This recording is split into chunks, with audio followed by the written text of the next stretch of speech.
KTN Nairobi. Tukisalia katika siasa ni kwamba viongozi wa ODM kutoka mrengo wa Linda Ground unaoongozwa na Oburu Odinga wamekariri msimamo wao kwamba chama hicho lazima kipate mojawapo ya nafasi mbili za juu serikalini katika uchaguzi mkuu wa mwaka 2027, urais au unaibu rais. Wakizungumza katika kongamano la vijana mjini Busia, viongozi hao pia wamemtaja waziri wa vyama ushirika Wycliffe Oparanya kwa mmoja wa wanaofaa kushika nafasi hiyo. Kauli hiyo inajiri huku mjadala kuhusu urithi wa uongozi ukizidi kupamba moto, ambapo viongozi kutoka eneo la Mlima Kenya anakotoka naibu rais Kithure Kindiki wanaendelea kusisitiza kuwa nafasi ya unaibu wa rais inapaswa kubaki katika eneo hilo. Violet Auma anaripoti zaidi.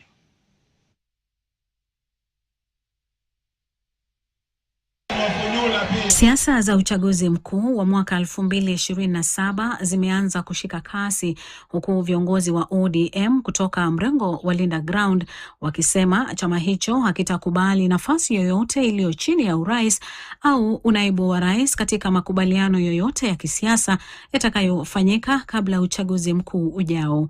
Hakuna story nyingine, lazima tukubaliane kama chama. Kwa hivyo mtu yoyote, Mheshimiwa Rais Ruto akiwa rais, sisi wana ODM tuko hapo kama deputy.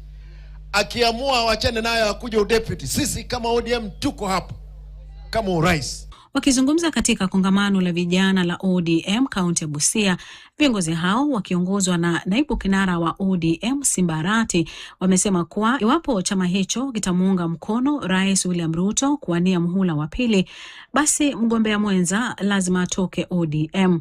Tumekuwa kwa safari ya kwenda Canaan, na kuambia tumenyeshewa kwa hiyo safari, tumepigwa vumbi kwa hiyo safari, watu wamekufa kwa hiyo safari, watu wamevunjwa miguu kwa hiyo safari. People have wounds and scars from that journey.